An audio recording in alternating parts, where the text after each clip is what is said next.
পেহেলগামে সন্ত্রাসী হামলার ঘটনায় ভারতীয় গণমাধ্যম জানায় দ্য রেজিস্ট্যান্স ফ্রন্ট টিআরএফ নামের জঙ্গি গোষ্ঠী এই হামলা করেছে। তবে এবার টিআরএফ তা অস্বীকার করে জানিয়েছে নতুন তথ্য। এদিকে কাশ্মীর হামলার পেরিয়ে গেছে 5 দিন।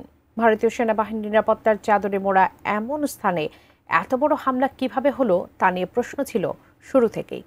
প্রকৃত দোষী গ্রেফতার না হলেও সন্দেহভাজনদের বাড়িঘর গুড়িয়ে দিচ্ছে ভারত।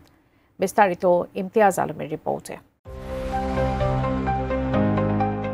ভারত নিয়ন্ত্রিত কাশ্মীরের পেহেলগামে পর্যটকদের উপর সাম্প্রতিক হামলার ঘটনায় নিজেদের সংশ্লিষ্টতা অস্বীকার করেছে দ্য রেজিস্ট্যান্স ফ্রন্ট টিআরএফ।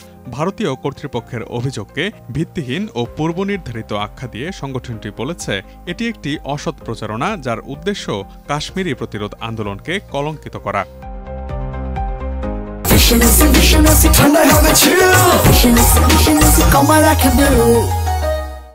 সংগঠনের পক্ষ থেকে দেওয়া এক বিবৃতিতে আরও জানানো হয়েছে, হামলার দায় স্বীকার করে টিআরএফ এর নাম ব্যবহার করে একটি পোস্ট প্রকাশ করা হয়েছিল। তবে তারা দাবি করছে সেটি তাদের নিয়ন্ত্রিত নয়, বরং রাষ্ট্র সমর্থিত সাইবার আক্রমণের মাধ্যমে সেটি প্রকাশ করা হয়েছে। তাদের অভ্যন্তরীণ তদন্তে এমন আক্রমণের প্রমাণও পাওয়া গেছে বলে দাবি করেছে সংগঠনটি। ভারতীয় সংবাদ মাধ্যম দ্য হিন্দু ও ইকোনমিক টাইমস এই খবর নিশ্চিত করেছে। টিআরএফ এর অভিযোগ, ভারতীয় সাইবার গোয়েন্দারা এমন মিথ্যা প্রচারণা চালিয়ে কাশ্মীরের রাজনৈতিক বাস্তবতা থেকে দৃষ্টি সরাতে চায়।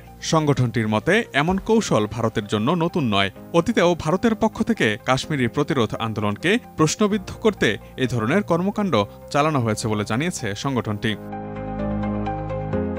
2019 সালে আত্মপ্রকাশকারী টিআরএফ নিজেকে কাশ্মীরের স্বাধীনতা আন্দোলনের অংশ হিসেবে দাবি করে আসছে। সংগঠনটি সাধারণত টেলিগ্রাম ও সামাজিক যোগাযোগ মাধ্যমে তাদের বক্তব্য প্রচার করে থাকে। যদিও অনেক বিশ্লেষক সংগঠনটির পেছনে পাকিস্তানের জঙ্গি গোষ্ঠী লস্কর-ই-তৈয়বার সংশ্লিষ্টতা রয়েছে বলে মনে করেন।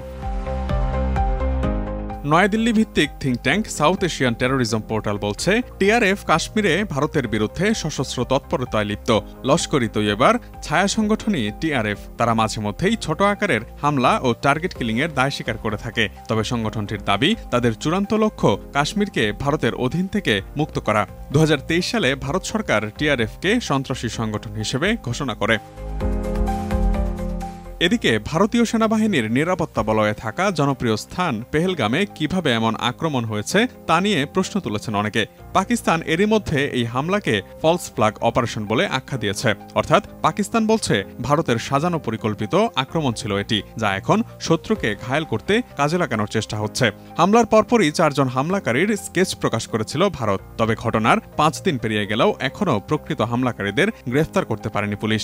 অবশ্য 2 সন্দেহভাজনকে গ্রেফতার করার কথা জানিয়েছে তারা। প্রকৃত হামলাকারীদের গ্রেফতার করতে না পারলেও সন্দেহভাজন বিভিন্ন মানুষের বাড়ি গুড়িয়ে দেওয়া অব্যাহত রেখেছে ভারতীয় প্রশাসন। গত 5 দিনে ভারতীয় নিরাপত্তা বাহিনী স্থানীয় সন্ত্রাসীর বাড়ি আখ্যা দিয়ে 10টি বাড়ি ভেঙে গুড়িয়ে দিয়েছে এবং তাদের সবাই স্থানীয় মুসলমান।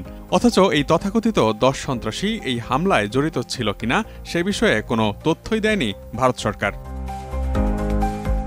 Imtiaz Alam, desk report, ATN news.